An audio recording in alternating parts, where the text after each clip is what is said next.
Hey, welcome to New Jump City, everybody, where we recap the week in American and Japanese sequential art. I am your host, Christian, the unbiased king, Espinal. And joining me through Discord, it is my partner in crime. It is Joshua Gangster Time Cole. It's called partner, but it should be called Gangster Time. What up, Chris? What up, everybody listening? I got my guy Appa with me. Hey, yeah. Oh, I forgot to introduce Appa. Yip, yip. Oh, yeah. We get a yip, It's yip. been a little while. Where's he been? He's been around. Chilling, flying around. Mostly used as a cushion for my cat. Well, I'm glad he's back. We're here back for an American comic episode. Very excited for that. We got 2 episodes in a row for you because we love you so much. So without further ado, let's get into plugs. You can find me at the Chris Espinal on Twitter and Instagram. Joshua Cole, where can they find you? On Instagram at NYChillin. I messed up. At JD Cole _37. And on Twitter at NYChillin with an EN, not an ING. Oh, yeah.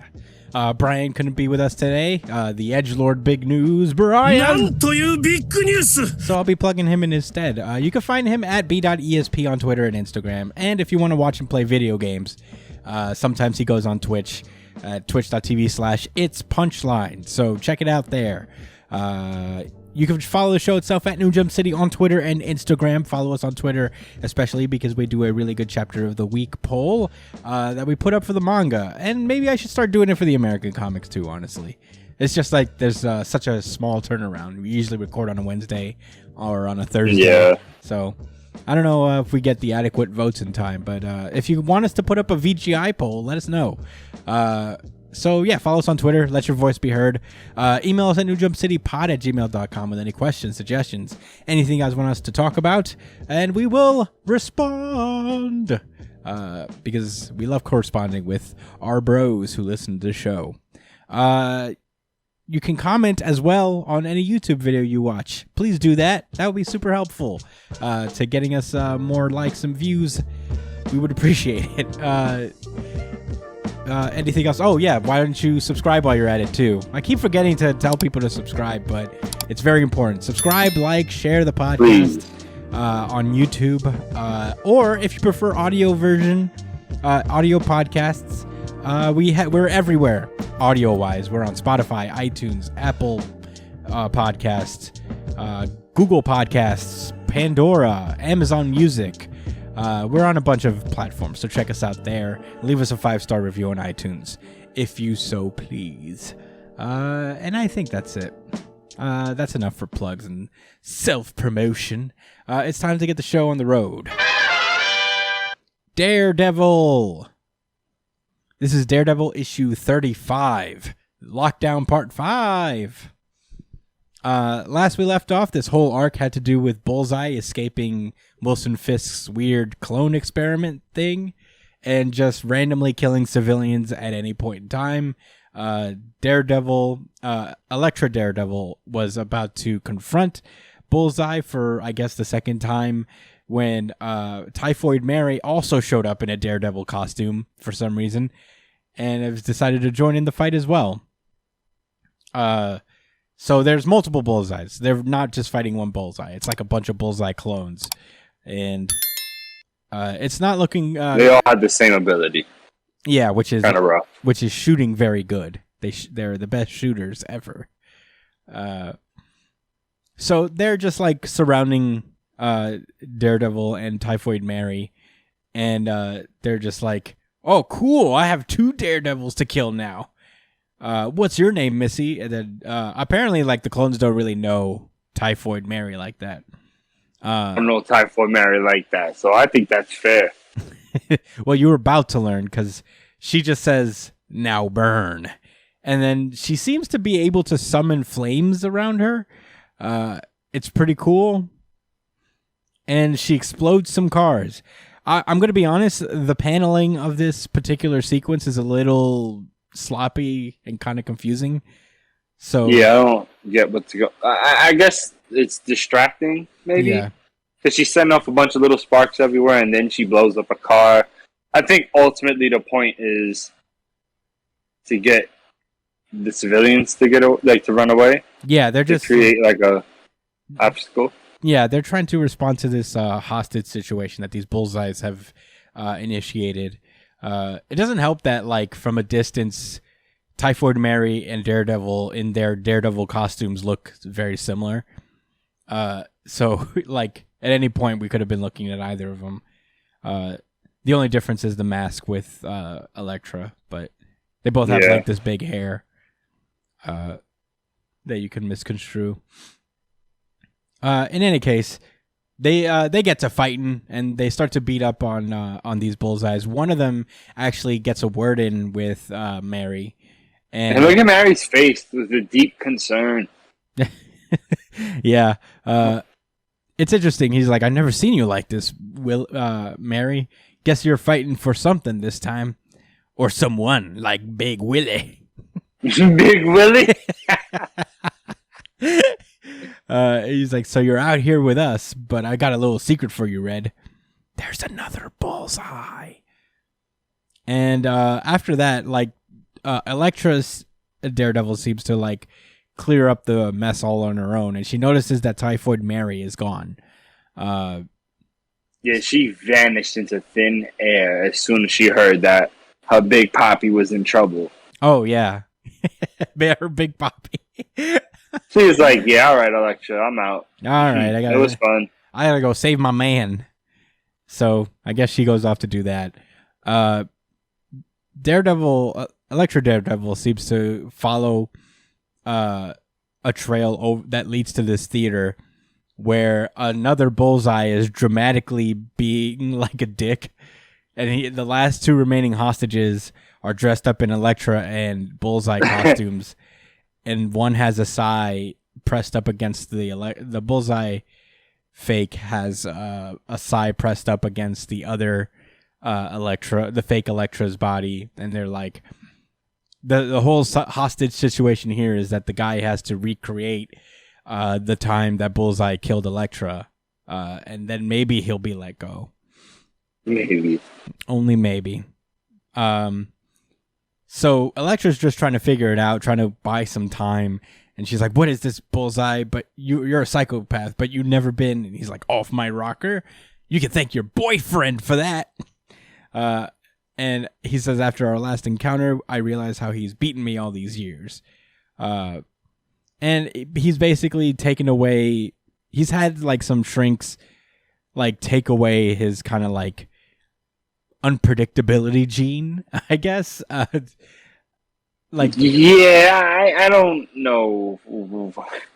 I guess like the experiments at Ravencroft have removed any sort of conscience that he had remaining to allow him to be this zany character that will just, like, open fire in the middle of the day. That's how I read it. And then be more random. Okay, right, because the point was that because he always hits his mark, he's predictable. Yeah. Right, and I guess that's how Daredevil beats him, so now he's just going to be a lot less predictable, but still be able to always hit his mark. Yeah, he's going to hit his mark, but he's going to, like, bounce it off of shit first, I guess. He's going to go about it in a crazy way, in a very unorthodox. Yeah. All right. Fine. I'll take it. I'll take it. Whatever, dude. If that's what you want, bro. If that's what you want to do with your life. Yeah, do you, man. Go for it. He's clearly a lunatic. Yeah, it doesn't matter, really. He is just a lunatic. Elektra presses her sides together, and it kind of recreates the sonar vision that Matt has. And Thank you very much, Tony Stark. Yeah, these are the upgrades that Tony Stark has provided her. I'm sure he had, like, a whole suit, but Elektra's like, "No, I'm a ninja. Yeah, just give me one of them weapons or something. Just give me a cool weapon. I'm fine." And them goggles. Yeah, let me get those high-tech goggles. You see this fly-ass... You see everything in these? You see this fly-ass character design? You want me to give this up? No, thank you. Not at all. If it would have been really lit, I wouldn't have mind. But yeah. Just saying. Yeah. So with that, Elektra was able to suss out the rest of the bullseyes in the room, throw both of her sides at both of them, ninja style, like, yeah. And makes a mad dash for the main Bullseye and gives him a good linebacker tackle, just like plow. And they fight for a while. It's pretty good. Nice tackle in space. Yeah. Yeah. Nothing's more dangerous than Elektra out in space. Yeah. A nice open field tackle. Her closeout speed is incredible. She runs She had 99 overall. Yeah, we should have had we should have Tony Romo recap this whole moment. It's like that was just it was a good form tackle. In all the he read it all the way through. Yeah. Made his play. Yeah. Now she's giving Bullseye some work, and he fake revealed who the real one was because of the scar. Yeah. And then check this out. She really. All right. Well, I guess you're about to tell him what happens, but she finessed this nigga crazy. Yeah, she did beat him up, pretty bad. This Bullseye only got away because he commanded the other two Bullseyes to kill each other. So, bright side is this couple is saved, I guess. So, it all worked out. Honestly, the fake Elektra gave a pretty good assist on top of that. We forgot to mention. It's like while Elektra was making her perfect form tackle, the fake Elektra just like stopped him from shooting. So kudos to her. Meanwhile, back at Fisk's house, he's just vibing and calling Izzy Libris about, just like how he doesn't want to do this shit anymore. Yeah, fucked up things on. He's like, I'm so over it. Lizzie's like, I don't know who else to call or relate to. Yeah, you're the only one. I figured you would understand. You're old. Your son's died. Yeah, you get it. You get how hard this life is. I can't talk to Wesley about this. He's just like some stooge. I love Wesley, but he's just gonna say yes, sir, to everything I say.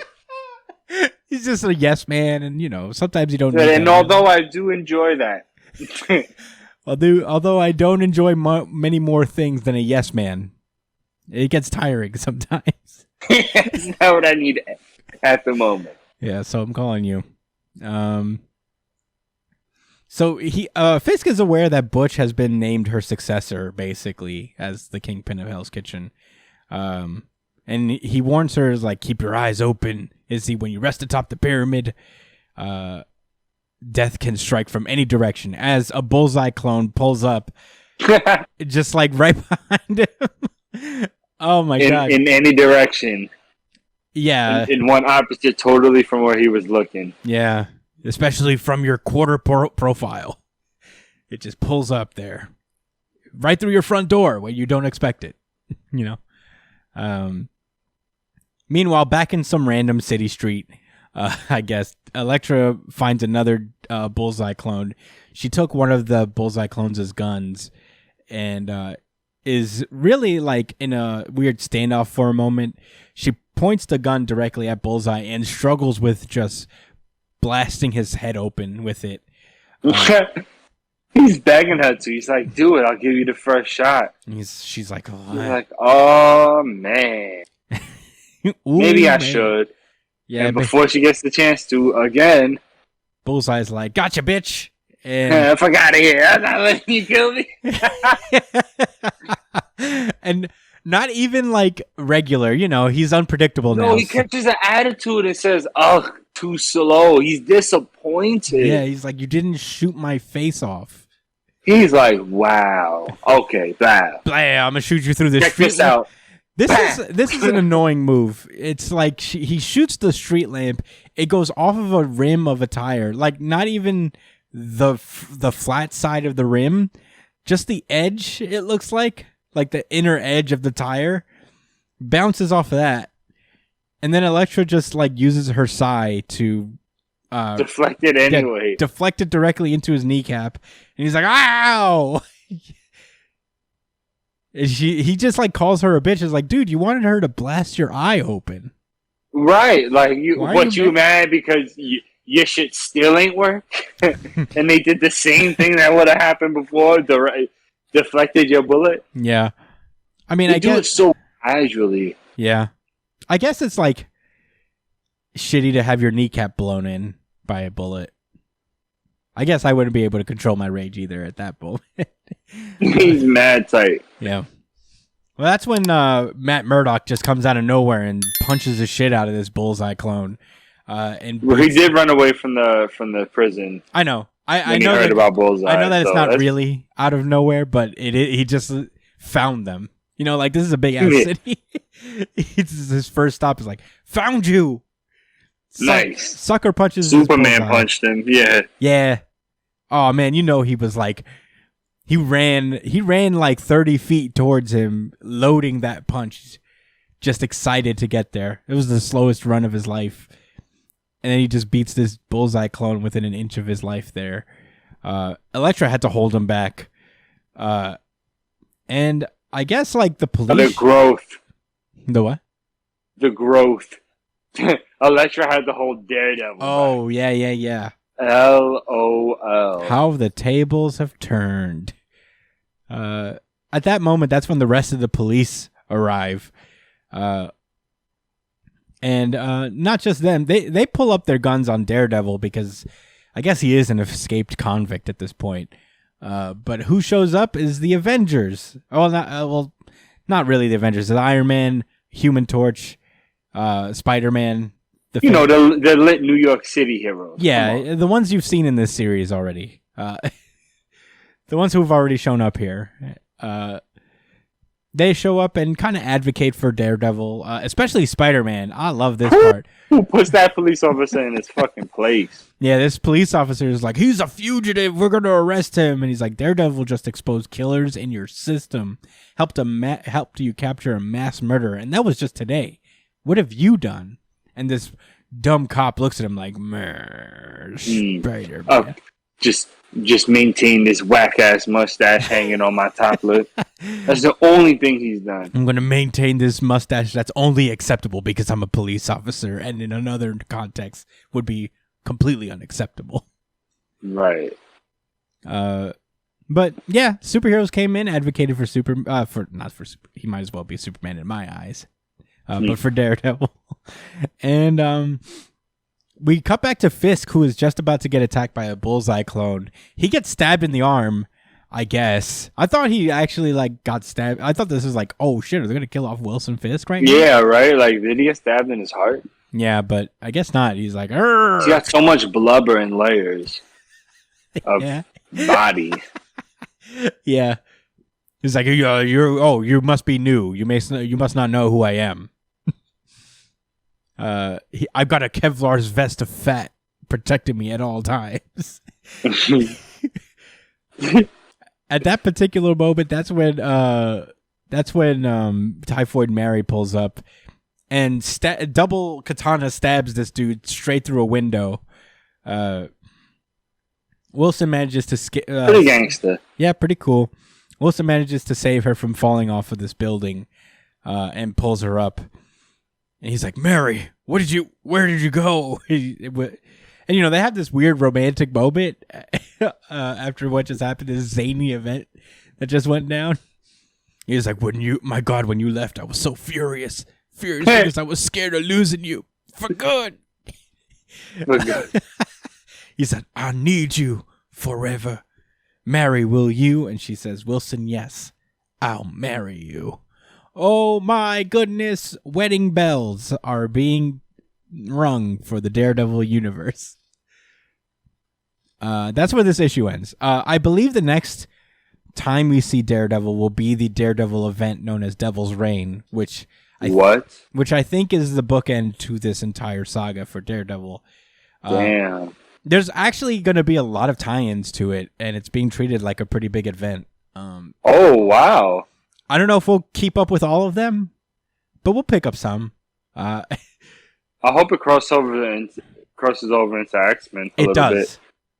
Oh, I know it's not going to happen, but imagine it got an Inferno cross. No, that's not what would happen. It can't be. That would be too much. It'd be too much. Oh, but imagine you seen it on a list, bro. What would your reaction be? It probably will. It probably will pull up on a list on the reading order. I'm telling you. What if you seen it next to Inferno? Like it was like an Inferno. Like it was like Devil's Reign, Inferno number 5 or something like that. Oh, but also the tie-in. I feel like it's it was both it was both like just a regular Inferno issue, but it just so happens to be a tie-in. Like just I'll tell you what, I wouldn't know really, how like weaved in together. I wouldn't know how it would work, but I guess I wouldn't be upset about it. All it would really, well, yeah, I wouldn't know how it would work either. But the point would be is that something that's happening in this Daredevil story would be significant towards the whole, you know, the whole X-Men landscape, which would be really, really cool. In theory, it might be. I mean, it's getting a tie into the X-Men, and I feel like they wouldn't do that unless like they. Oh, the regular X-Men book, though, right? It's gonna have like a little mini series, like an Empire, where they had like 4-issue Empire X-Men series. You know. Oh, I see what you're saying. So it's gonna be something separate. Yeah, but it's still. It's not gonna be the main X-Men book, I think. But it'll probably pop up on the list, though. Yeah, definitely. Like on the X list. Definitely. But that was this issue of Daredevil. I thought it was all right. I don't know. I guess. So, yeah, give your thoughts. Yeah, I don't know. I feel like maybe this was a more transitional thing to get Matt Murdock back together with Elektra, all that stuff. Yeah, they dealt with Bullseye pretty quick, huh? It was good. I don't know if this is the end of Bullseye necessarily because the real one's still out there, you know? True, he did get away. Yeah, and there's still a lot of stuff going on. But I'm not sure how I feel about it. I guess I wasn't blown away as I usually am with Daredevil. That's not to say that it ruins anything or this was a bad issue. And I guess you can't have every single issue be spectacular. But Daredevil had a pretty good streak of near perfect issues. So it's a little jarring to see just kind of an average one.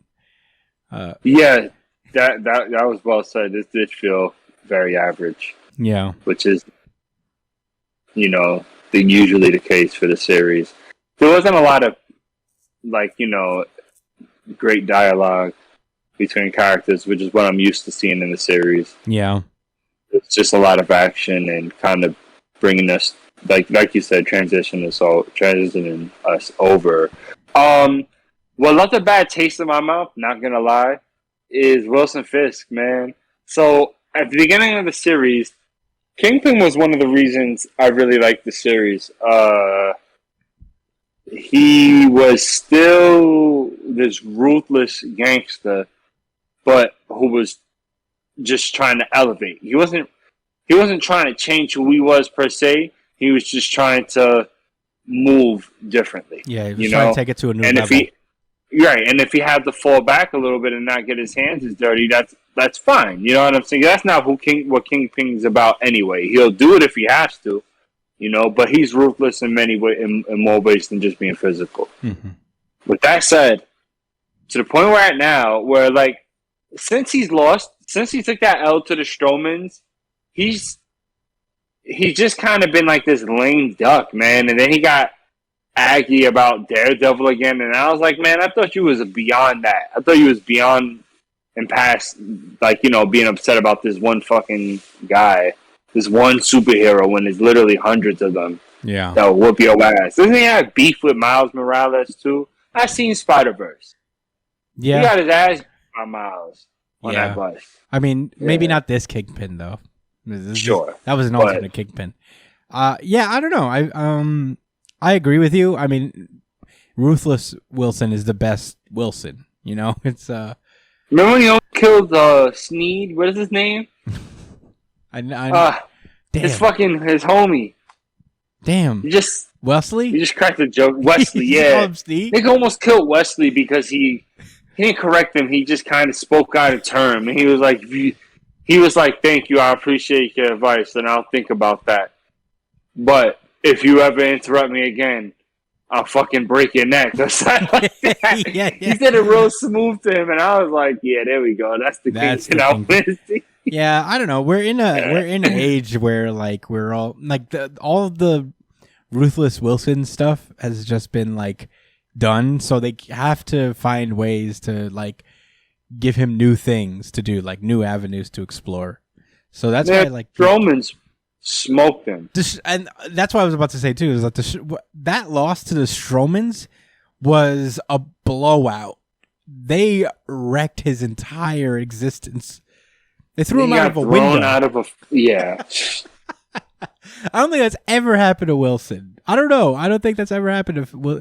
He's had like stronger people than him toss him around, maybe, but not normal folks like edging him out of a window.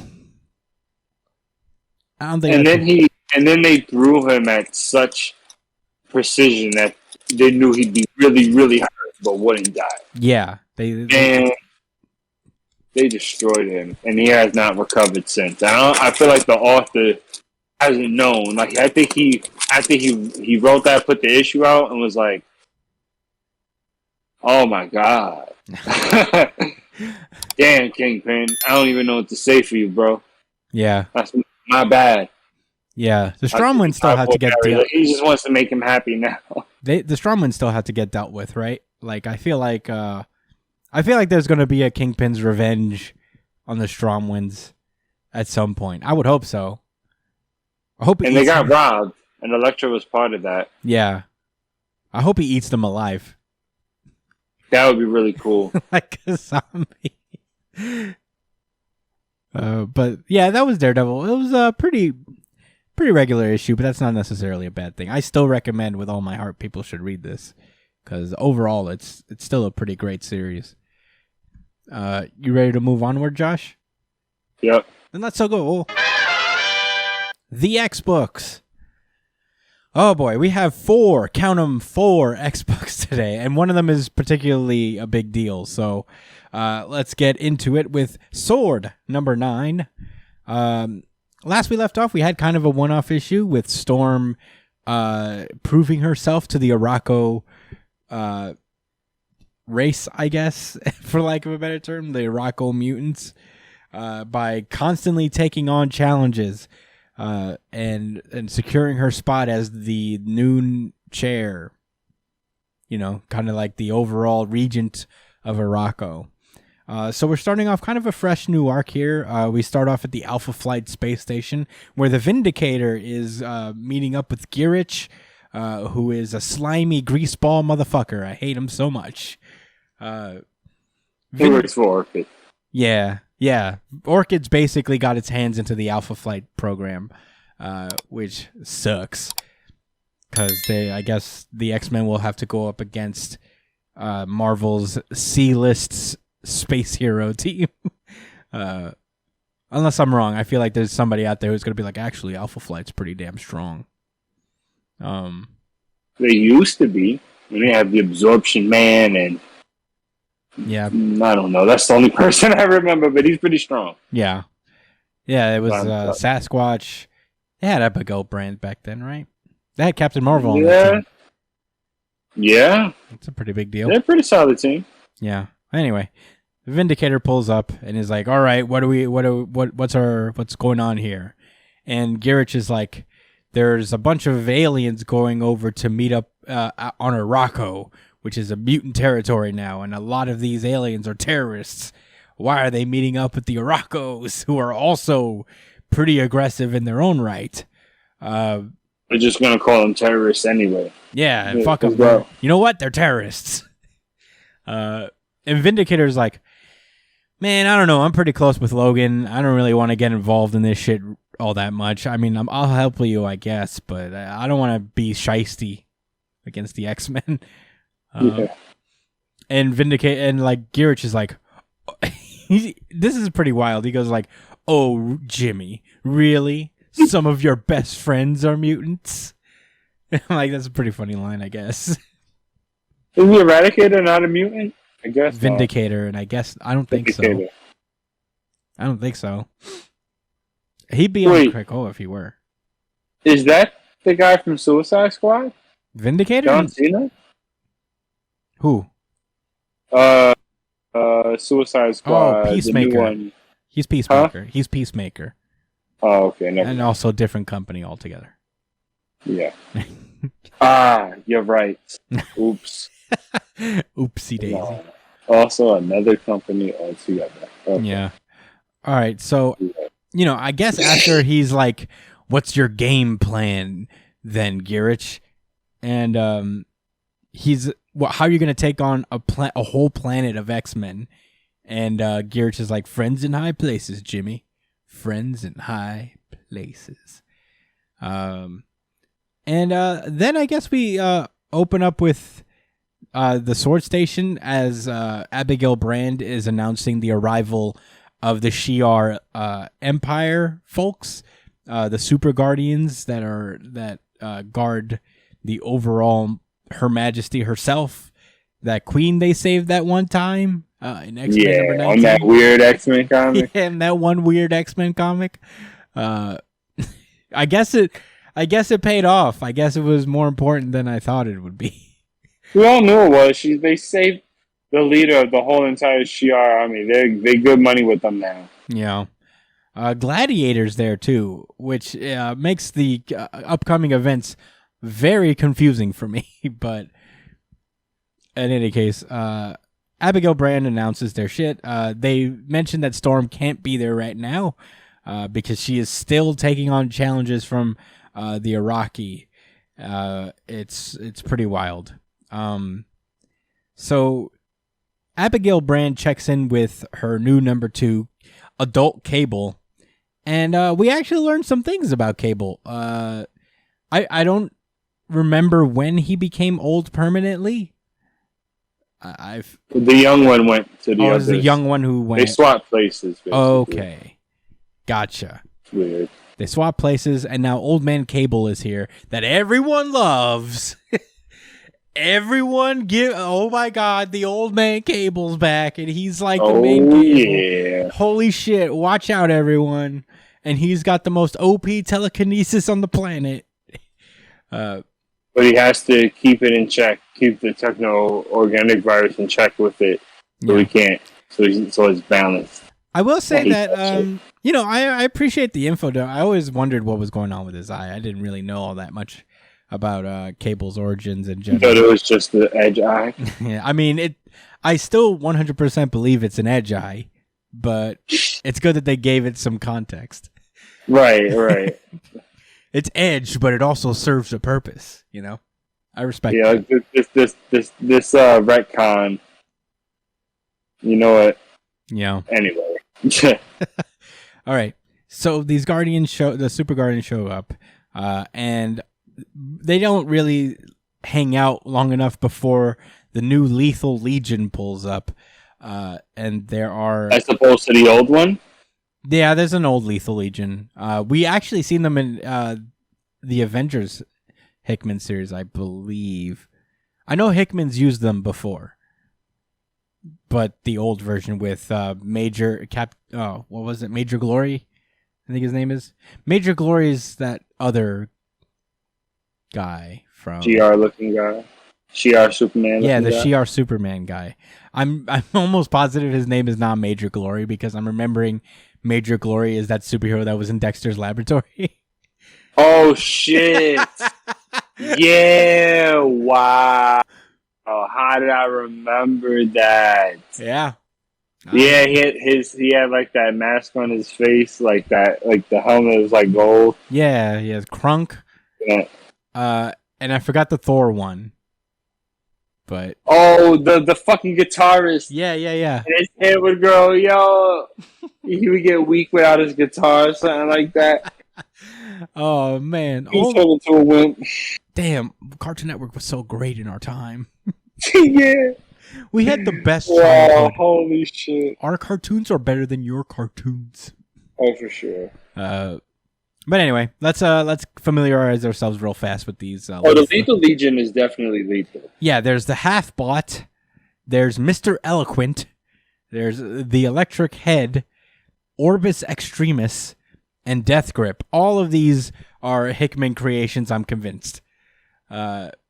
These are very much his vibe. Like he wrote that shit on a post-it and passed that to these niggas and said, "Hey, yeah," he said, "You got to use these names." He said, "Hey, I'm not gonna be here for whatever you guys want to do with this. Just use these guys, Al. Can you fit this?" Yeah, it's just like, all right, all right. Who are they again? The Lethal what? Lethal Legion. Lethal Injection? Oh, Lethal Legion. What? You know what that's from? Yeah. Wait, what? That's a reference? Lethal Interjection. No, what is that? Boondocks. Magnificent's rap label. Oh, damn. I haven't seen the Boondocks in Anyway. forever. All right. Anyway, so this Fang guy On pulls HBO up. Max. Yeah, I know. I watched a couple episodes, but I have to watch the whole thing. So Fang pulls up and tries to do something, but Halfbot just snaps his head clean off. Gladiator. Right for the princess. Yeah, it's not great. Gladiator gets tight. He's like, "No, you'll burn for that creature." He uses his eye beams that Manbot just eats. He's just like, cool. This is nothing to me. 1,000 degrees Kelvin. Said, you'll burn for that creature. Enemy, and it's an enemy hypothesis. Inaccurate. Petty and smart. Oh my god! He just tossed his friend. Hey, I feel like Al Ewing is just like a student of Hickman and his spicy smart people language. Yeah, inaccurate. Yo, imagine saying, "I'm gonna beat your ass," and you just be like, "Enemy hypothesis inaccurate." I fucking love that. So the electric brain hits Gladiator with low self-esteem thunder. Yeah. And it causes... Yeah, he's like an empath, kind of. Yeah, it just causes Gladiator to curl up into a ball and be like, "I don't deserve to lead. I'm nothing." You know what it reminded me of? It reminded me of like... the fetal position. It reminded me of One Piece, Perona, when her ghosts would pass through Luffy and everybody, and they would just go, "I'm nothing. I'm shit." Yeah, her ability was actually pretty strong. Yeah. Considering. But it didn't work on Usopp, right? No, yeah, because he's always too negative. Yes. I love One Piece. Anyway. Yeah. It's just the greatest. Anyway, that works out. We have this Neutron guy. He's like all cocky. He's like, "Don't worry, kid. I'm very cocky. I'm practically immortal, unbreakable skin, and I have 100 times local gravity in each knuckle." Yet he only manages to just kind of topple Electric Brain. Oh, what is that his name? Electric Brain? Yeah. Yeah. So he beats Electric Brain, sure. I guess. Mm. I mean, he doesn't even break the glass in his brain, you know, like, so much for a neutron punch. That's when Mr. Eloquent pulls up and he's like, "You're a micro, your thing's mass control in it, ain't it? You got a micro singularity inside you, I hear." A micro singularity, wow. Yeah, and he's like, "And indestructible skin pal, so step up," and then he gets an atomic chainsaw through his chest. Right through his fucking chest. Yeah, and he gets sucked into his own micro singularity. And that's how this guy dies. The Shi'ar are just getting pounded. Picked off one by one. It's embarrassing, especially for Gladiator, because he was the man. I mean, he's not dead at least, but he's definitely out of commission. Yeah, I guess like everyone at like the Marvel offices, like, "Oh, you can't kill Gladiator. You kill all these other nobodies, but you can't just get rid of Gladiator." So. Yeah, the mutants start to move into gear, but one of them gets blasted with some kind of mind control thing and kills the other mutant. Forearm kills Random, and yeah, I guess this was Orbis Extremis. So yeah, he turns Forearm against them. But unfortunately for Orbis Extremis, she gets kicked like a soccer ball by this giant. And unfortunately for him, he gets pretty much absolutely killed by Death Grip, who all he has to do is touch you and you die. It was pretty sad, honestly. Sickness and disease. Yeah, that's really disgusting, actually. Yeah, I felt kind of bad for him. It was like, "Oh, cool, he's here." Oh, gross. Yeah, So he's gone. And I'm pretty good at it. Yeah. Dying. Cannonball just shoots himself straight directly at the guy who could just touch you and kill you. But luckily for him, Storm pulls up in the nick of time and saves him because she is the greatest. And absolutely, without a doubt. Yeah. And I guess it won't be defeated. Yeah. I guess Orbis is not really there because she's like talking to Girich. I guess this is the real Orbis on this weird ship thing. I don't know. I'm very confused as to where Orbis really is. Mm-hmm. But yeah, she talks to Gears. Is like, oh shit, Storm's here. What are you gonna do? And he's like, well, we don't really have the right weapon to take on Storm right now. So they ain't never gonna have the right fucking weapon to face Storm. Oh, this is not This is not the same Orbis. This is another Orbis. That was Orbis. Yeah, somebody. I don't think they showed who that was. There's Orbis Extremis that just got kicked like a soccer ball, and now there's Orbis Stellaris. Oh, that's a second? Yeah, I guess there's a second one altogether. But yeah, these are the friends in high places that that he's been... Girich. Yeah, that Girich has been dealing with. But he's like, well, I got a second plan. I have a mole in S.W.O.R.D. And then he starts talking to the mole, and he's like, hello, oh, you were listening in, Mr. Mole? I guess I shouldn't be surprised. Ready to show S.W.O.R.D where your loyalties lie? And he says, more than ready, Henry. So you just sit back and let Whiz Kid work. I didn't see that coming. Yeah, I didn't see that coming either. I mean, it's obviously significant, but I wonder if they're going to kind of give us a little bit more background into this kid, because it doesn't make much sense to me yet. Yeah, I mean, it's obviously a twist of some What's sort. interesting is, does Abigail know what's going on? Because she was talking as if she was ready to betray the Quiet Council to do what she feels is right. Yeah. I don't know, maybe. Yeah, maybe this is just like a quadruple cross. It's not the octocross of the past, but it's at least the quadruple crosses. It might be. Yeah, I thought this issue was kind of cool. It was weird to see all the Super Guardians just get fucking flattened. It was barely even a fight put up. Yeah, they wasn't ready at all. Yeah. But yeah, I guess like S.W.O.R.D's coming to an end soon, I believe. I think it's gonna end sometime next year. So I guess we're entering kind of the end game of the series. Yeah.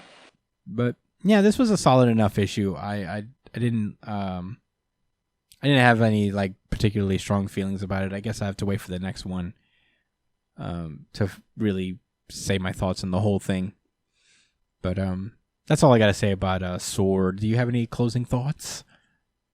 Nah, man, not really. There's a lot going on in this issue, but I wish I could read the Krakoan for what's happening there. Yeah. But yeah, I just really want to know if Abigail is in on this. That's my biggest question. Yeah. Well, in any case, I guess we should move on to Wolverine. This is Wolverine number 17. We're starting off with a little bit of a new arc. Last we left off with Wolverine, he's been dealing with a lot of stuff from Solemn and these Iraqi Solemn and these Iraqi pirates. But you know, now he's got his second Muramasa sword back, and he's vibing now. We open with his old friend in the CIA known as Jeff, his human buddy, who's kind of taken a job, like a regular desk job at the CIA, now that his daughter has been doing better, like in her battle against cancer, thanks to the drugs that Wolverine supplied them, the Krakoan drugs. So he's just trying to like stay in her life as much as possible, and be there for her. So, and at the same time, he's doing these little like mini espionage missions for Wolverine, just keeping tabs and making sure that the CIA doesn't really get a ton of information on Krakoa. In the meanwhile, Wolverine is vibing watching mutants perform very bad pun versions of actual songs. She screenshotted the one that Storm and Marvel Girls, and I thought that was cool. I'm gonna send that to my mom. I'm sure she knows what song it is. Yeah. In any case, Wolverine gets a mission, and apparently Maverick has made his way onto the island and is singing on his own. At that point, Wolverine should have already been suspicious because Maverick was very much on the like, I don't want to live on Krakoa. That shit is whack side. Yeah, I want to keep living this extreme life. This edge on life. The razor's edge. Yeah. I like living on the edge, not on some paradise island where I can just like be reborn. I'll never have to die. All that stuff. So I always want my feet littered with cuts from all the edge I'm walking on. So I guess Wolverine just is like, hey, I got a mission. You want to come? And he's like, but what's the price? Herpaderpader. I'm a secret spy. Herpaderpader. Yes. Thank you so much, Chris.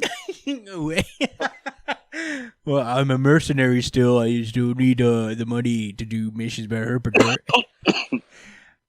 Which is the cool guy way of saying, yeah. Yeah. Yes, I agree. I will do it. Yeah. So, he's just vibing, has his regular job. He's just doing surveillance work for the CIA. And apparently, like, one of the guys that he works with is like, are you listening to Krakoan shit? And he's like, yeah, no, go away. I guess you're not supposed to be knowing that I'm doing this. So I guess like right, because they're not really that deep into it. Yeah, not like he is. Yeah, I guess he calls Krakoa at some point on a burner phone that Wolverine seems to have left him, and he's just relaying information that he's heard from his end of the espionage circuit. I think he mentions that like they are like kind of listening in. He seems to have found something, but it's no big deal. It might not be a big deal, but wanted to let them know that he's found something. Yeah, there's a device that you could at least hear Wolverine's voice on. Mm-hmm. So there's conversations happening on Krakoa, which is probably very harmful. Well, yeah, I mean, it's obviously some surveillance that Maverick has on him because he is working with the X-Desk. Yeah, right, because they heard his active conversation. Yeah. So, it probably is on Maverick. Yeah, and the last time we saw Maverick, we saw him being a slimy fuck and joining, like, forces with... I forgot all about that, bro. Yeah. So, no mystery there. Okay. It's the only... Yeah, it's the only thing I remember about Maverick is that he's going to be a fucking traitor. But so yeah... edge, bro. They pull up to this ship, this, like, shipment craft, and a bunch of people are just like preparing bombs to throw at Krakoa. So Domino, Wolverine, and Maverick all pull up to intercept. They beat up these regular people that have bombs. Domino does a cool dramatic luck power thing with her bullets where she shoots straight up and then is like, freeze, please don't shoot me. And then they're like, you begging for your life? And then they just get killed by the bullets that she shot directly into the air. Meatheads. Yeah, dumb boys. I guess because she's a girl. I guess, In any case, the day gets saved. They take care of this pretty easily. It's almost not even a challenge for them. We call that easy money, GG. And we cut back. Also Domino makes it known that Maverick should be like, yeah, you should be. I'm glad you're here, but don't go betraying us. Basically, is what she says. Is like, hey, don't go be doing any spooky shit and doing things behind our backs. Like this. Yeah, because you're a mutant and your loyalty should be with us. We got you. We got you. And if you ever get smoked, We can revive you. Yeah, don't be a Stay dick. lit. Don't be one of those guys. We have a bunch of those guys who are plotting behind our back. Please don't be that guy. Don't be that guy. And wouldn't you know it, he is that guy. But before we get that, Jeff walks into his regular CIA place, and everyone just shot up. After going out for lunch. Yeah, getting lunch for everyone at Moha Taco. That's the real tragedy here, is that these people won't be able to eat their tacos. In any case, they come in. He comes in and finds that everybody in this office has been shot up and killed, and he's like, damn it, I got to be on the run. So he takes his kid and starts running. They're staying at this motel, and he's still got that little Krakoan communication device that he uses to talk to Wolverine on, assumingly. It's organic. Yeah, the organic phone. And he steps out for a minute to get his kid a snack from the vending machine, and I already knew that this was going to be trouble. He walks out alone after trying to do something nice for his child. You know this guy. It's over for this guy. Motel vending machine area. Yeah. Yeah. All types of bullshit happens over there. Yeah, the most sinister, one of the most dangerous places in the world is motel vending machine area. He goes in, he drops his quarter, and Maverick is there, menacingly picking up his quarter and being like, "Don't lose your lucky quarter." I hate him so much. Think he's going to riddle him with bullets? I don't think he's actually going to kill him. That's where the issue ends, by the way. There is a transcript at the end that I thought was kind of... it is important, because Wolverine apparently... He has this thing where he does go to Jeff's house like once a week to just chill and have some beers. He went there and he noticed that there's been an invasion in his house, and obviously somebody's been looking for him. So I guess Wolverine is onto the fact that Jeff has gone AWOL, and that's where they tore everything up. Yeah, and that's where this issue ends. I don't think he's actually going to kill Jeff. I feel like if he was going to, he probably would have done it already. But it's not going to be good for him, whatever happens next. I'm seeing some sort of hostage situation when it comes down to Logan, where Logan will have to find him and his kid. But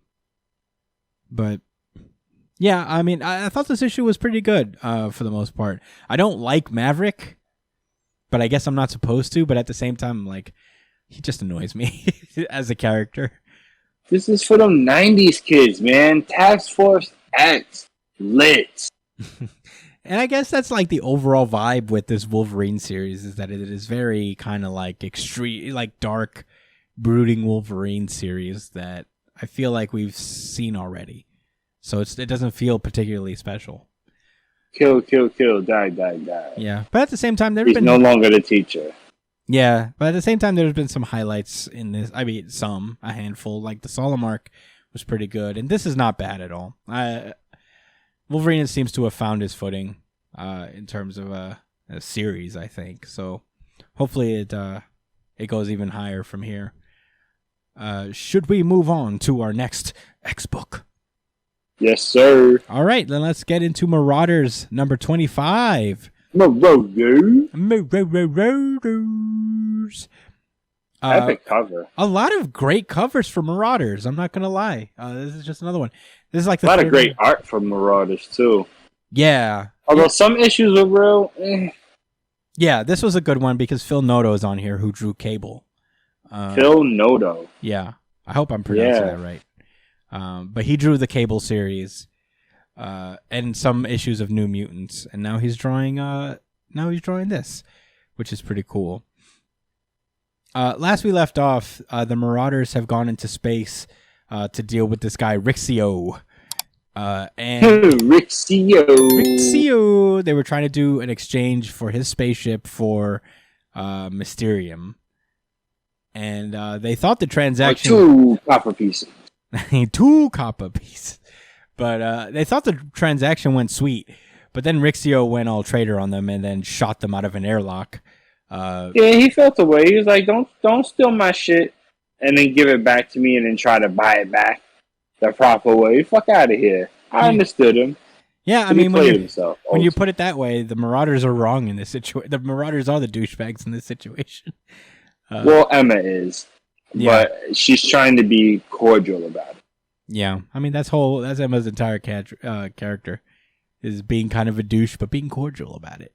Being cordial about it. A cordial douche. So the mutants are just floating out in the middle of space, and they don't die immediately, which is cool because Iceman does not need oxygen. He creates a big ice sphere and traps some of the breathable oxygen that as much as he could possibly get from the airlock, sucking out all the oxygen from the ship.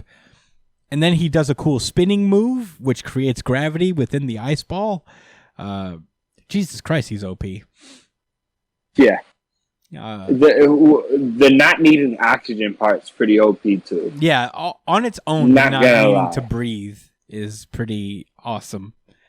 And then Emma's like, "Oh, I don't want to waste oxygen, so let me turn diamond form where I don't need it at all." I was like, "What?" Yeah, that's crazy. I didn't know that either. They're both Omega level mutants, though. That's pretty cool. I'm not gonna lie, it's pretty great. Pretty great. Yeah, so at this point they're breathing, but they're also trapped in an ice ball, which is freezing them to death.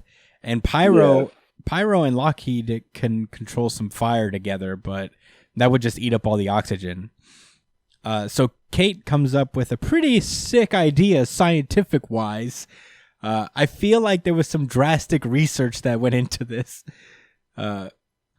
So maybe somebody's kid had a science fair project. And it's like, yeah, you know what? I'm gonna put this in my comic.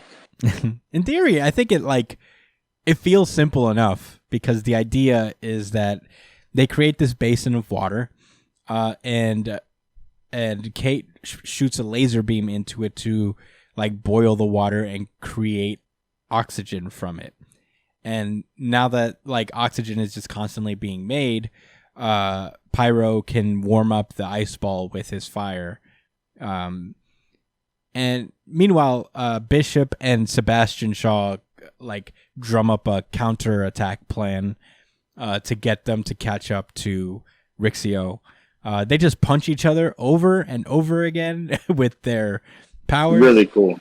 Yeah. It's really smart. This whole thing is actually it's what the New Mutants are trying to teach these kids and how to use their powers in conjunction with each other. To achieve new things and solve things unconventionally. Yeah, and it's cool to see that coming from an experienced point of view from the older generation of mutants is this is what we're talking about, kids, type of shit. And I like how all of them is we're not giving up. Sure, any of us could be resurrected, but nah. We're going to figure this shit out. We're going to take our ship back. So at that point, they build up enough energy within each other in order to create a blast strong enough to propel them closer to Rixio's ship. And at that point, that's when they have Kate propel herself straight over. She still has the Kill Shaw tattoos on her. Right. I wonder if that's going to still be a thing later on. At the very end of the series, everyone's chilling and they're all in a group, and she just says, "Yeah, oh, by the way, Shaw." And it's he just gets resurrected, but she's like, "Yeah, I just needed to do that." Yeah. But yeah, she phases through the spaceship. Rixio is having himself a little celebration party. It's just I bested the mutants. I'm the man. He got 2 bottles in his hands. Woo! Woo! I just killed some Krakoans. They thought they had me for my ship, and I flipped them instead. What is he talking about? Yeah. So Kate, she phases a little too much and just ends up at the very basement of this ship. Breaks her nose again. Again. Yeah. And she rises up and beats the shit out of Rixio. Long story short, she removes his headpiece that is a telepathic blocker, of a sorts, and Emma is able to take over his body and just open the airlock, allowing them to come back into the ship. And then they drop off Rixio in Araco, and that's it. They're like, you could keep the Mysterium, but we're keeping the ship because fuck you, dude. All you had to do was take the ship. It would have been fine. And that's where the issue ends, actually. There is another informational page where Bishop recommends that there be some training amongst the civilians of Krakoa because shit's always happening there. So it'd be best they need to be ready for conflict. Yeah, it'd be best if every mutant had better training in combat. And apparently he proposes that the mutants play some war games on offense and defense once a season. And I'm like, B-rank wars? Oh my god. Tuning exam? Dude, I would love a B-rank wars. Tournament of Power? We're never What's gonna that get from? We're, Dragon Ball Super. Ooh. We're never gonna get it. We the thought, Dark Arc? We thought that like Yu Yu Hakusho? Dark What Tournament. was that called? Dark Tournament. Dark Tournament? Oh yeah. Dark Tournament? Yeah, we're never gonna get it. We know better. We were fooled by Ten of Swords. X of Swords, yeah. Oh, what a missed opportunity that was. But how sick would it be though? B-rank wars style X-Men issues. They should have made Doug and Bay fight to the death and then find some way for them to draw, and then they try to say we're not going to draw, and then they got married to end that conflict. Yeah. Instead, it was just weird. And instead, the marriage itself was a weird game, and everybody was down with it for some reason. So down with it. Well, I guess because no one had to die. They were happy that Doug didn't have to die. So they're just like, yep, you get married. Cool. Hey, I guess you're married. But he was for sure going to lose. Yeah. Stop it, Coco. Coco is his cat. She's playing with my wallpapers. This is very unprofessional, guys, but she put holes through it. Damn. Can you see them? Like, what a beast. On this, yeah, what the hell? That's all her nails. Yeah. Oh, you asshole. Well, with that being said, anyway, I actually really like this issue of Marauders. I thought it was really fun. I liked it a lot too, man. Runner up. Damn close to being my VGI if it wasn't for damn close. Our finale. It felt a little short. It felt a little empty. Yeah. But it was a dope comic anyway. It was just a fun read.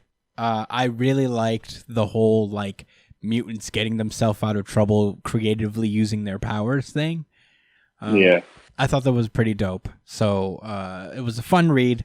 Marauders is one of the more consistently good series of the X-Men line. So, pick it up if you have it. It's while it lasts. I guess it's almost over. Yeah. But pick it all up and binge it. Yeah. One thing that I appreciate about the X books is that when they get collected into volumes, they collect them in the reading order. They do it both ways, where there's like, say, a Marauders volume, and there's also like a Reign of X volume, where it's all of them in the order that they come out. So, if you aren't reading X-Men right now, they're making it unusually easy for you to read a whole line of comic books. Unusually easy. Yeah, they don't usually do it this way, where they just like expect you to figure it out yourself. You figure out the reading order, but they really are collecting it in one, in like little bundles. So check it out while you can. And without further ado, let's move on to Inferno #2, our final issue of the day. Here we go. Oh man! All right, so Inferno is the end of Jonathan Hickman's first act in his big X-Men epic. The last we left off, it had to do with the resurrection of Destiny. Moira has been really, really anxious about Destiny returning. So she's just trying to stop that at any cost. She asks Charles and Eric to go around and destroy all of her backup. Destroy all her backups. And at that point, I'm like, why do you even have backups to begin with? I should have just clipped that to be. Yeah. There's I guess that. they really need Mystique too, though. I guess they couldn't very well do that and keep Mystique around. But yeah, they tried to go. They got her DNA sample from Mr. Sinister, and this issue opens up with what actually happened in those panels. We actually learned that it's been Mystique all along, transforming both into Xavier and into Magneto, going around collecting the various backups of Destiny as well as her DNA sample. Mr. Sinister knows. He sees right through it as Mystique has shown up disguised as Xavier. And he willingly... The way he's drawn here, yeah, it's really like Sinister. Oh, yeah. Way more intimidating. Yeah. And how he appears in Hellions. Yeah, it is funny because, like, in Hellions, Mr. Sinister is, like, very goofy and just kind of like this, like, Maximilian Pegasus type character.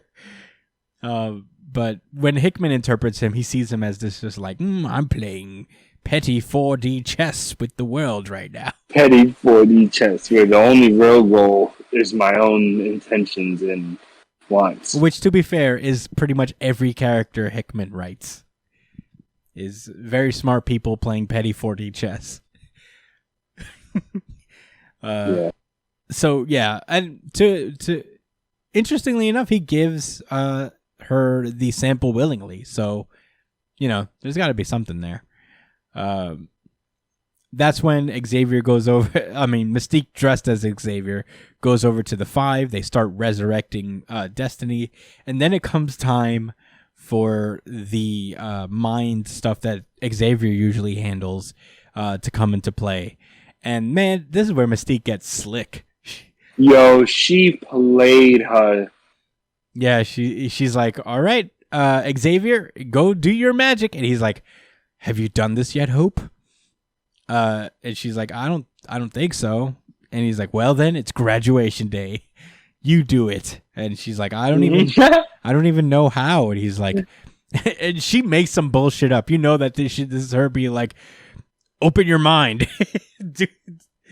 Open your mind. You see the interface. Now do it. Yeah. And you see that specific one right there? Yes. 11A.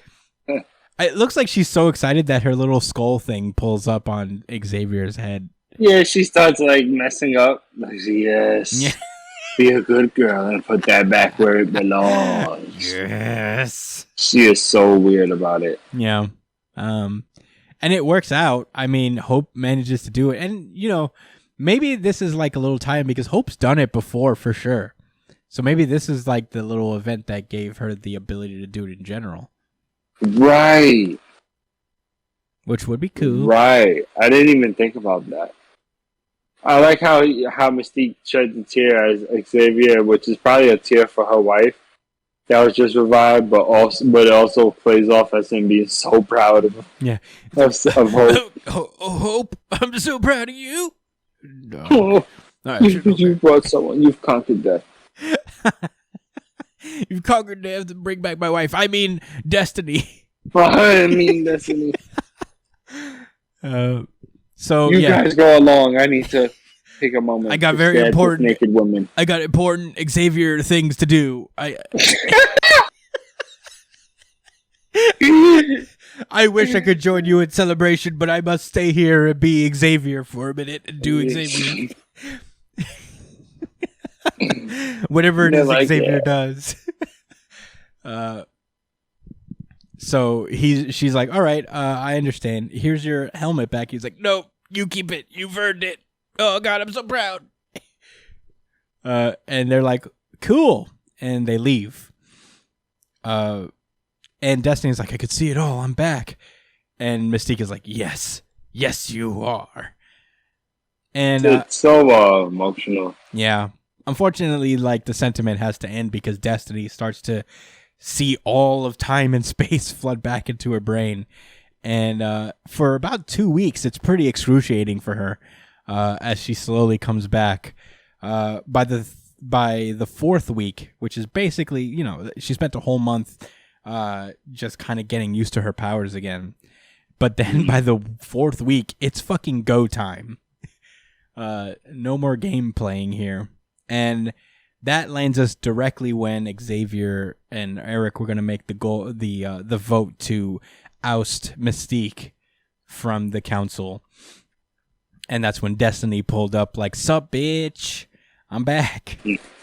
And you could tell that they're just both Xavier and Magneto was like, "So we were gonna vote on a different thing, but while we're on the subject, how was she resurrected and who oversaw it?" Yeah, he is salty. And they're like, we were gonna vote on whether to remove you, so I guess we should go through with that. And Destiny is like, "Would you like me to tell you how it goes?" And this is really kind of a cool thing. Storm votes no. Eric obviously votes no. Nightcrawler votes yes because he wants to see his mom happy. Good old Nightcrawler. We then cut to damn, I don't know why I'm like fucking up his name. I almost called him Endeavor. Because he does have like the shoulder things. You're talking about Exodus. Yeah. Mr. Redskin. Yeah, when he gets called to vote, we get a flashback of Mystique approaching him, asking for her support. She's like, "I'm going to be honest, I'm bringing a mutant in to bring into the council. I want your support." And he's like, "If you really want me to help you out here, then you're going to have to give me a weird fanatical reason to do that." A weird? Yeah. "You're going to have to appeal to my inner religious person." And she's like, "Well, what if I told you that this person can see the future and can see exactly how this whole Krakoan thing is going to go?" And he's like, "It's good enough for me." And he votes yes. Sinister didn't take that much convincing. Basically, Mystique went up to him and he's like, "Why should I help you?" And he's like, "Well, because Xavier and Magneto really don't want it, and you doing that would piss them off." And Sinister's like, "Okay." So he votes yes. Kate votes no.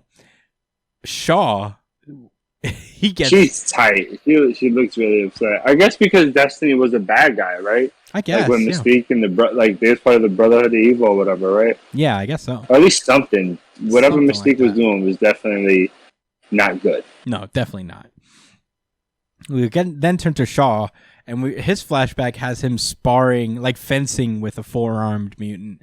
And he's like, "You're going to have to give me a reason because I can't be bought because I'm so rich. So you're going to have to give me a good reason why I would want to help you." And her reason is like, "Well, Emma's probably going to vote against it." And he's like, "Yes." Sure. And then he votes yes. And Emma is the crowning achievement of this play because she strictly tells Shaw that like she's not going to vote for this. But then Mystique went up to her anyway and offered her this mysterious box.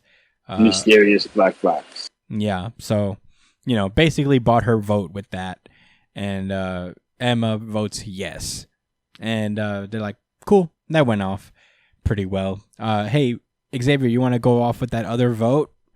Or should we move along to bid to spare yourself a pointless and painful exercise?" Pretty cool. We have this little Orcus Forge moment where they're working on this big Soul's Hammer type deal where I guess they're going to harness the power of the sun. Nimrod and I keep forgetting the cyborg lady's name. Omega Sentinel? Yeah, the Omega Sentinel. And she's basically like noticing how Nimrod is constantly evolving and he's aging up. And she says like, "I've just been waiting for you to get to where you need to be here and now, I think, so you can look at me and see what I really am." So Nimrod's going to be popping off, I think, at some point. Yeah, much sooner than later. Yeah, we then cut back to Moira's No Place, where she is pissed that Destiny's back, and Xavier and Magneto would be like, "Dog, we did our best. We tried everything, and then it just happened anyway." I don't even know how this lady did it, but she did it. So, Moira's like, "Okay, so can we just kill her then? Fuck her. Can we just like get her gone?" And Magneto's like, "No. I understand you're like, I'm pragmatic too, but I'm also a citizen Krakoa, and like we can't just be going around killing shit because it's easy," which is a pretty big deal for Magneto. Yeah, he doesn't. I mean, I get what he's trying to say. It's like, look, like I'm really invested in this fucking island. I know shit is about to get crazy in the future, but I want to uphold what we have here. And Moira's like, I don't give a fuck. I don't care. I could care less. That shit is beyond me. What is he talking about? I just don't like that bitch. Get with the fucking program, Magneto. I don't know what the fuck you're talking about. She snapped on this nigga. She's pissed. It's really funny. So you know how my body is. 10 lives. 3 of them I was that nigga. What are you talking about? You've only been a nigga once. Yeah.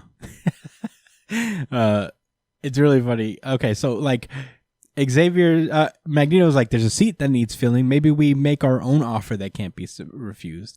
So, they'll counter Destiny's seat with a seat of their own. And they're like, well, how are we going to do that? Like, who are we going to put? You want to bring somebody inside to what we have? And she's like, yeah, but we'll pick somebody we can trust.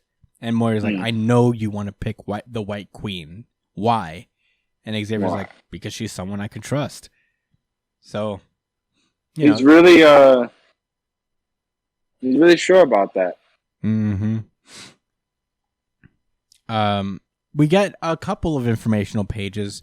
One is from the Krakoan network, where it's kind of a transcript that Krakoa overheard with Destiny and Mystique talking, where they're basically talking about how the Leader brothers are hiding something big, and there is a hole in Destiny's foresight that she can't really see. So, they're trying to figure out what that is, essentially. So back on the mutant ops in the Peak, Sage goes to lunch, but then she comes back immediately, and we all know this is Mystique. She pulls up on this mission log, and she goes all the way to Paris, transforms into a few people, and ends up into the Orcus station where all these like super intelligent gorillas are, and they're talking about the Soul's Hammer weapon that they're building. So I guess they're gonna torch Araco or Krakoa altogether as a response. Meanwhile, at the Louvre, all the humans there are telepathically ordered to leave the Louvre so that Emma Frost can finally meet Moira McTaggart. And so extra and dramatic. Yeah. They had to meet there. Yeah, at the Louvre. And then make everybody go. You can no longer be at the Louvre. We have secret mutant pettiness to get up to. So they talk for a while. Emma does the whole look into Moira's mind and get traumatized bit. It mirrors what happened with Xavier. Yeah, and Magneto. It's almost too. exactly the same. Yeah. So she takes in all of the lives of Moira and is like, "What the fuck, man? Why? How long have you known?" And they try to like bullshit out of it. She's like, "Oh God." So I guess like I'll help you guys, but for the children, you've manipulated me for years, and now that I could see what kind of a threat a precog represents, So, I'll help you, but my loyalty, you arrogant fools have lost that forever. So, yeah, Moira's like, do we just make an enemy out of her? And right, and that's what I was thinking, like, oh, did y'all just fuck up? Yeah, me too. That's what I was like, oh, shit. That didn't go well. And he's like, did we make an enemy out of her? And Xavier's like, I don't know. I do not know. I'm an Omega level telepath, but I have no idea what she's thinking. I guess, to be fair, so is Emma, so he'd probably have a harder time breaking into her than most people. True. Right, and it's not like she could break into his mind either, right? So yeah, this is like a stalemate. Magneto's like, one thing's for sure, it's safe to say that she understands the gravity of what we're doing. So I guess they trust her enough to not totally fuck everything up for them. And we cut back to the Krakoan Council, the Quiet Council, as they vote in a new member. Oh boy. Okay, so Mystique votes no. Exodus votes yes, because he just does what he wants. Sinister votes no. Shaw votes no. Frost votes yes. Kate votes yes. Storm votes yes. Nightcrawler votes yes. And obviously, Magneto and Eric vote yes. Destiny votes no. But at the end of the day, 7 against 4. The new Quiet Council member is Colossus. Wow. And that's where that issue ends. They say, in him we can trust. Bro. Unreal. Do you know why I think they can trust him? Why? Because it's Emma Frost, really. You think so? I think that, like, Emma Frost is going to be, I guess, telepathically controlling Colossus when he's at these council meetings. Why? Because they keep, like, referring to Emma as somebody they can trust, and now Colossus is all of a sudden someone they can trust. I think, like he's being controlled, like he's brain controlled. He's a proxy vote and an extra cheating vote in the council. Right. Wow, but he's being used as well, though, as brother. This shit is crazy. I know, right? VGI, by the way. Oh, yeah, same. Here you go. Certified VGI. That'll count for both of us in any case. Yeah. I mean, I thought this issue was pretty great. I mean, it's standard, like, petty 40 chest that I love from Hickman. And petty 40 chest. I really did take a minute to think about why Colossus. And, I think this glimmer in his eye is supposed to be an indication that, like, oh yeah, it's Emma Frost, really. Because it feels like it makes sense. When I don't think Peter's going to be pretty stoked to find out that he's been mind controlled throughout his time in the council. But who's to say? I think it's very interesting. There's only 2 more issues of Inferno left. This is a 4-part series. That's it? Yeah, to think of that, like, we have, like, a bunch of events that are, like, 6 issues long, and Inferno gets 4. This is, like, the least. Yeah, but honestly, I guess that's the vibe of this, because there are so many pages in each Inferno. This is almost 50 pages. Is it? I guess. A lot of it was just big panels, though. I guess. But in any case, I really enjoyed this issue quite a bit. I think it's interesting to see that the council is getting a little more corrupted with these little games that Mystique and Destiny are playing with Magneto and Xavier. So yeah, to the fact that they had to get a fake loader in. Yeah, I have no idea where it's gonna go, and I have no idea where it's gonna end. But I'm very excited for it, and this might be the last writings of Hickman himself in the X-Men for a while. So, well, yeah, for a while. Damn. I'm enjoying it while I can. Well, there's a reason I gave it my VGI. It was really good dialogue. I felt like the story got pushed. I'm glad we got an explanation of what happened and how Mystique got the cradle, and it had nothing to do with Trial of Magneto. Yeah. What are you gonna do? I guess. But yeah, that cradle shit was really great. Like when Mystique was, when she was going around getting the fucking memories and all that stuff. I was like, wow, that's smart. I should have seen that coming. But yeah, I mean, great issue. Very fun batch of X books today. But I think that's it for us. Are you all set, Josh? Oh, then that has been our show. Oh my goodness. Thank you guys so much for listening. As per usual, you can find me at the Chris Aspinall on Twitter and Instagram, Josh at JDCole_37 on Instagram, and at NYChillin on Twitter. Brian is at B.ESP on Twitter and Instagram, and you can follow him on twitch.tv/itspunchline. Follow the show itself at New Jump City on Twitter and Instagram as well. We do a really good chapter of the week poll on Sundays or whenever the chapters come out. Sometimes they come out Fridays. So check us out there. Cast your vote. Let us know what you think. Email us at newjumpcitypod@gmail.com with any questions, suggestions, anything you guys want us to talk about, or comment in whatever video you're watching. And while you're at it, subscribe to us on YouTube. Subscribe to us on iTunes, Spotify, Pandora, wherever you listen to podcasts. We are on there. So let us know. 5-star review on iTunes. And I think that's about it. Thank you guys so much for listening, and stay safe, New Jump citizens. Peace out, guys.